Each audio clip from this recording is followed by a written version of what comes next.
जब भी पाकिस्तान का मसला आता था तो रशिया अकेला देश हमारे साथ होता था। पूरी दुनिया पाकिस्तान के साथ होती थी। ये पिछले 40 साल का रिकॉर्ड है।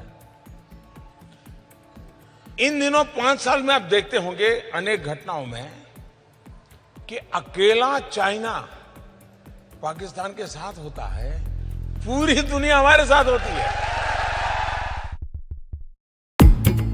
हमारे वड़ा प्रधान नरेंद्र मोदी ने पीएम बनने के बाद 2014 से लेकर आज तक में 73 विदेश यात्रा की है, जिसमें वो 66 देश की मुलाकात ले चुके हैं। और इनमें से कई विदेश यात्राओं में सिर्फ एक बार की यात्रा का चार्टर प्लेन का खर्च करोड़ों में है। तो आखिर क्यों हमारे पीएम करोड़ों खर्च करके बार बार विदेश यात्रा पर जाते हैं? आखिर इन सब विदेश यात्रा से हमारे भारत के लिए कोई फायदे होते हैं और कैसे कैसे फायदे होते हैं? तो यह सब सवाल आपके मन में भी उठे होंगे। तो इसके पीछे का राज जानने के लिए हमारी वीडियो एंड तक देखिए, ताकि आपको सब कुछ अच्छे से पता चल सके। और हाँ, हमारी चैनल पर ऐसी वीडियोस रेगुलर आती रहती है, तो इस चैनल को जल्दी से सब्सक्राइब कर लो, वरना ऐसी ढेर सारी नॉलेज और इन्फॉर्मेशन वाली वीडियोस मिस हो जाएगी। तो जैसे मैंने वीडियो में पहले बताया कि वड़ा प्रधान नरेंद्र मोदी ने आज तक करीब 73 फॉरेन ट्रिप की है, और 73 फॉरेन ट्रिप में से उन्होंने लगभग 66 देश की मुलाकात ली है। और इनमें से कई यात्राओं में इस्तेमाल किया गया प्लेन, जिसको चार्टर प्लेन कहते हैं, उसका खर्च करोड़ों रुपये में है। तो इन यात्राओं में संयुक्त राष्ट्र महासभा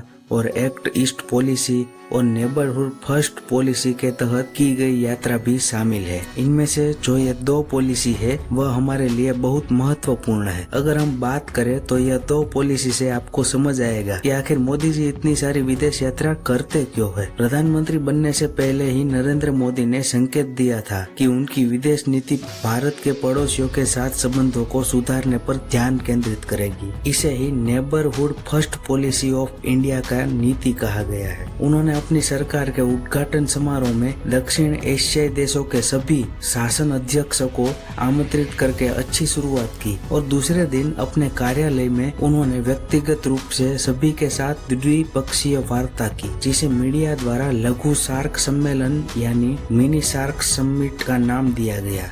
साउथ एशिया सैटेलाइट, जिसका नाम पहले सार्क उपग्रह था, 2014 में नेपाल में आयोजित 18वें सार्क शिखर सम्मेलन के दौरान भारतीय प्रधानमंत्री नरेंद्र मोदी ने एक उपग्रह सार्क के सदस्य देशों को भेंट दिया था, जो उनकी पहली नेबरहुड फर्स्ट यानी पहले पड़ोस नीति का हिस्सा था। और हम बात करें लुक ईस्ट और एक्ट ईस्ट पॉलिसी की, तो साल 1991 में पीवी नरसिम्हा राव सरकार द्वारा शुरू की गई इस नीति के साथ ही भारत के विदेश नीति के सिद्धांत में एक नई दिशा और नए अवसरों के रूप में देखा गया। और वाजपेयी सरकार तथा मनमोहन सरकार ने इसे अपने कार्यकाल में लागू किया था। और इस पॉलिसी का ही एक अपग्रेड वर्जन है, जिसका नाम है एक्ट ईस्ट पॉलिसी। इसका अनावरण भारत के माननीय प्रधानमंत्री श्री नरेंद्र मोदी ने म्यांमार में 12वें आसियान शिखर सम्मेलन में किया था। इसे वर्ष 2014 में सत्ता में आए एनडीए सरकार द्वारा लागू किया गया था। एक्ट ईस्ट पॉलिसी 4C पर केंद्रित है।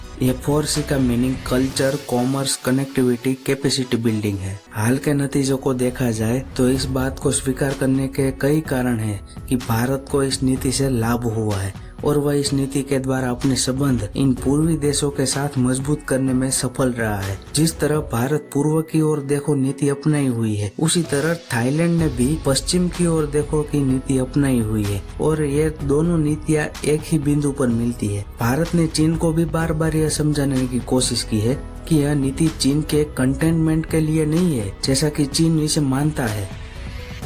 भारत के और रशिया के संबंध भी बहुत मजबूत है। रशिया और भारत के पॉलिटिकल, सैन्य, लश्करी, इकोनॉमिक्स, न्यूक्लियर, अंतरिक्ष, साइंस, सांस्कृतिक और कई सारी बातों में अच्छे संबंध है। तो इस भारत और रशिया के संबंध का पूरा एक अलग ही वीडियो बन सकता है। तो अगर आपको ये वीडियो चाहिए तो कमेंट कीजिए। ऐसी ही वीडियोस हमारे चैनल पर आती रहेगी, तो सब्सक्राइब करना मत भूलना।